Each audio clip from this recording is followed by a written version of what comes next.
Python juga programming language ya. Bisa kelihatan videonya? Bisa, Menir. Ya, oke. Nah, jadi itu Python itu dibuat di tahun 1989 ya. Itu Python versi 2 ya. Tapi nanti kita akan menggunakan yang Python versi 3 ya. Nah, di Python versi 2 ini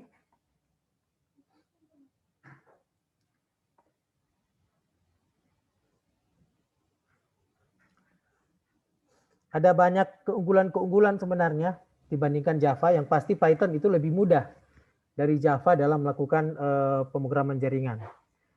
Jadi di tahun 2008 diluncurkan yang Python versi 3 gitu ya. Yang sekarang itu banyak digunakan orang karena nanti sebentar kalau ada download itu hati-hati ya. Ada compiler yang versi 2, ada compiler yang versi 3. Saya menyarankan Anda untuk menggunakan yang compiler versi 3.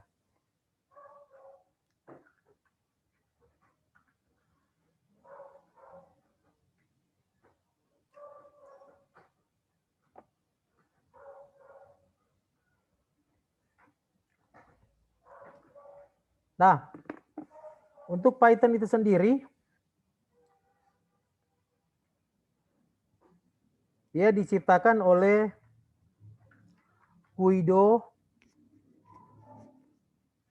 van Rossum ya, dari Nederland ya, dari Belanda. Jadi Guido van Rossum menciptakan Python ini sebenarnya sudah lama ya. Dia tergolong sebagai bahasa tingkat tinggi ya, yang ditujukan untuk melakukan pemrograman berorientasi objek. Jadi Python itu adalah pemrograman yang berorientasi objek. Itu yang membuat Python lebih mudah gitu ya dilakukan pemrograman. Nah, di tahun 1991 itu hampir semua pemrograman itu sudah berorientasi objek ya. Dan Python itu dikenal sebagai salah satu standar dalam pemrograman berorientasi objek, sehingga disebut sebagai general purpose ya. Jadi pemrograman general purpose artinya dapat digunakan untuk seluruh jenis pemrograman termasuk yang berorientasi objek. Nah, saya kira sejak waktu itu mulai banyak orang-orang yang menggunakan Python dalam pemrograman jaringan, termasuk di dalam security. Kalau Anda lihat program-program yang berhubungan dengan keamanan jaringan, serangan keamanan jaringan, pen testing, ya, dan sebagainya, nah itu sudah menggunakan Python. Ya. Terjadi seperti itu aja karena salah satu yang membuat Python unggul itu ya skripnya yang mudah dipahami, gitu ya, karena dia sendiri sudah berorientasi objek, ya, sehingga standar itu yang kemudian tiba-tiba langsung banyak diterima oleh programmer di seluruh dunia, kemudian rame-rame menggunakan Python.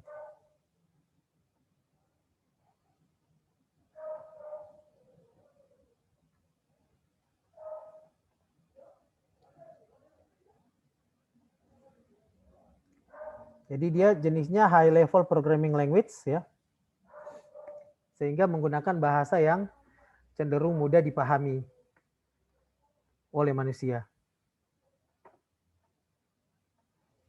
Nah, selanjutnya untuk proses instalasi ya, Anda dapat langsung membuka Google ya. Anda pergi ke python.org downloads. Nanti Anda akan dapat mendownload compiler Python itu. Ya. Sudah ada beberapa varian di sini. Sekali lagi saya tekankan Anda untuk memilih varian yang compiler Python versi 3 gitu ya. silakan diperiksa seri terbaru dari Python ya. Jadi begitu Anda download compilernya, tekan tombol download ya, nanti dia akan download dengan sendirinya. Kemudian setelah Anda tekan download itu, selesai download, nah Anda tekan file action-nya, kemudian dia akan langsung memulai setup progress seperti itu. Sangat mudah ya. Jadi setelah selesai setup progress, setup was successful, ya Anda sudah dapat langsung memainkan Python ya. Tinggal klik search Python aja. Ya, jadi nanti sudah langsung terinstall IDE Python 37 misalnya seperti yang saya contohkan ini. Kemudian Anda bisa running gitu ya. Anda bisa langsung running. Tentu Anda running sebagai administrator gitu ya. Nanti akan kelihatan seperti ini, akan running Windows di shell Windows ya. Akan kelihatan bahwa di sini Anda berhasil menginstal Python compiler Python versi 3.37. Ini. Nah, ini salah satu contoh program yang mencetak Hello World ya, Hello Python. Seperti itu. Di shell dari sistem operasi Windows. Nah, itu untuk cara pertama sebenarnya. Untuk cara yang kedua, ya, Anda bisa mendownload Python tapi menggunakan IDE gitu ya. Yang sangat saya sarankan untuk mahasiswa itu menggunakan IDE Anaconda gitu.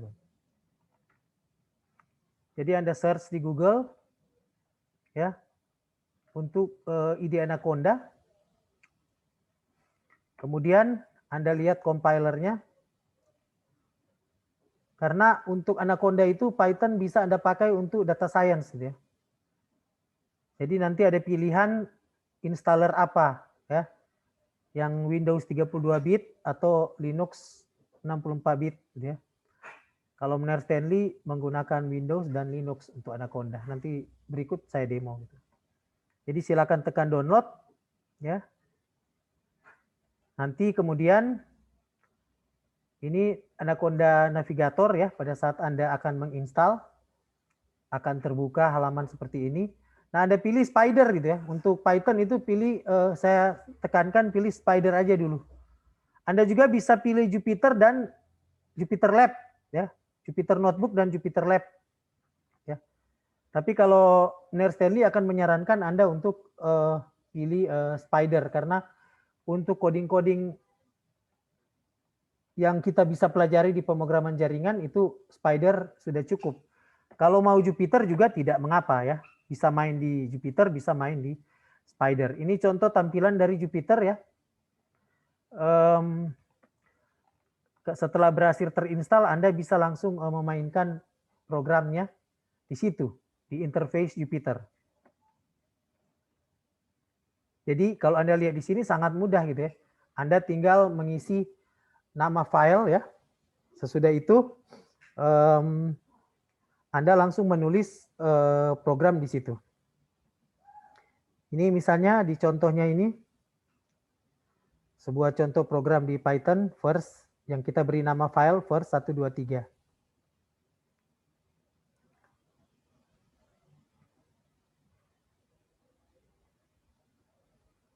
Jadi nanti itu di situ Anda menulis baris programnya, baris program dari Python.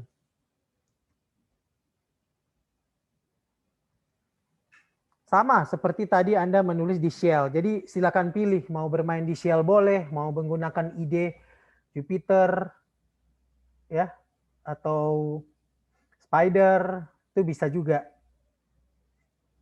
Lebih enaknya Anda saja di mana ya bermain pemrograman Python ini.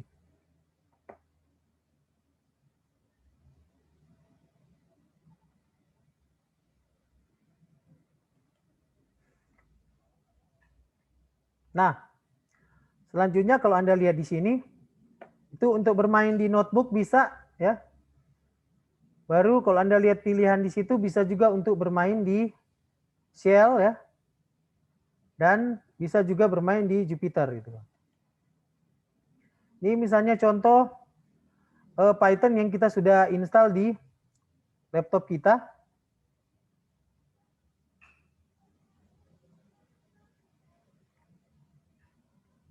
Jadi ada folder OM di situ, di mana file-file yang kita mainkan nanti akan tersimpan di situ.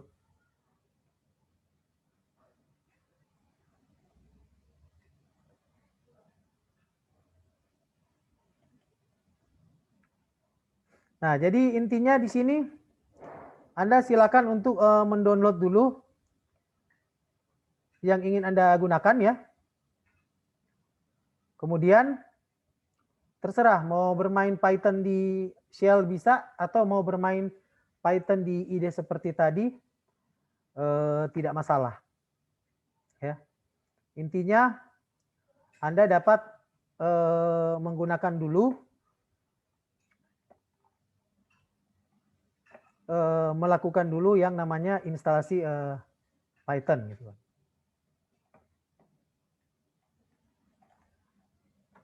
Seperti itu. Jadi tugas Anda untuk minggu ini, Anda hanya perlu melakukan instalasi ya. Lakukan instalasi Python ya. Sesudah Anda melakukan instalasi Python, minggu depan kita akan, silakan baca slide ini yang sudah saya upload di e-learning ya. Tentang protokol TCP dan minggu depan kita akan mulai melihat contoh-contoh program bahasa pemrograman Python yang terkait dengan TCP.